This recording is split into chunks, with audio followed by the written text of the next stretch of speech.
The Bank of Spain robbery is remembered not because it ended in a dramatic escape,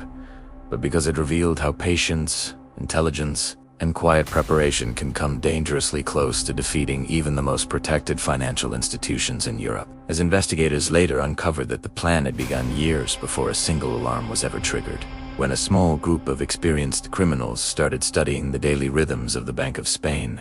watching how guards rotated shifts, how armored vehicles arrived and departed, how underground service tunnels connected neighboring buildings, and how maintenance work was scheduled without drawing attention. And unlike impulsive robberies driven by desperation, this operation was built slowly, almost invisibly, with the robbers blending into the city's background as electricians, construction workers, and delivery staff, learning which doors were opened out of routine rather than necessity, which security systems were upgraded only on paper, and which blind spots were ignored because no one believed a robbery at that scale was possible. And the group understood that the true strength of the Bank of Spain was not its vault, walls, or armed guards, but the assumption that no one would ever dare to challenge it directly, which became the very weakness they planned to exploit. And according to later reconstructions, the criminals never intended a violent confrontation, knowing that gunfire would bring instant national response. So instead they focused on silence, timing, and psychological pressure, eventually choosing a narrow window when maintenance work and surrounding infrastructure allowed them to access underground areas without suspicion. In 4 weeks, they worked at night,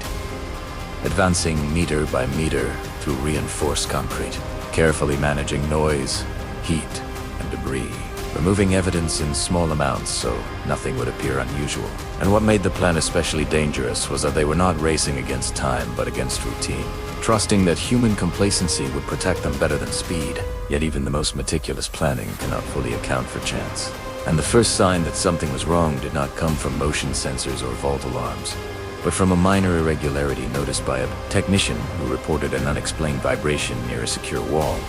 a detail that at first was dismissed as structural settling. But once internal security teams began reviewing data more closely, they noticed patterns that did not belong,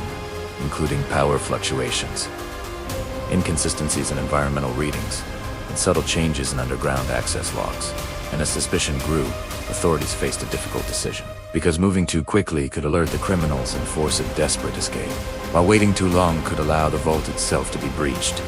And what followed was a tense period of surveillance and counter-planning, with law enforcement secretly monitoring suspected access points while publicly maintaining normal operations to avoid panic. And during this phase, the robbers came closer than anyone had before to accessing one of the most secure vaults in Spain, not through force, but through endurance and calculation. Yet the final outcome showed that even the most disciplined criminal plans depend on perfection, and perfection rarely exists in the real world, because one mistake, one misjudged assumption, or one unexpected human observation can unravel years of preparation. And when authorities finally moved in,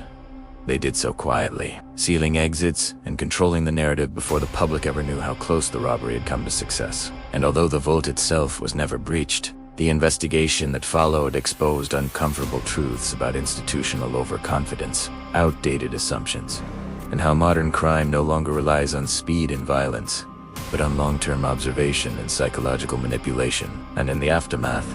security protocols across Spain were quietly redesigned. Underground infrastructure was reclassified as high risk, and access systems were rebuilt with the understanding that threats do not always announce themselves with masks and guns. And today, the Bank of Spain robbery is studied not as a failure of guards or technology, but as a lesson in how intelligence, patience, and anonymity can challenge even the strongest defenses, reminding both criminals and authorities that in the world of high-level crime, the most dangerous moment is not when alarms sound, but when everyone believes there is nothing to fear.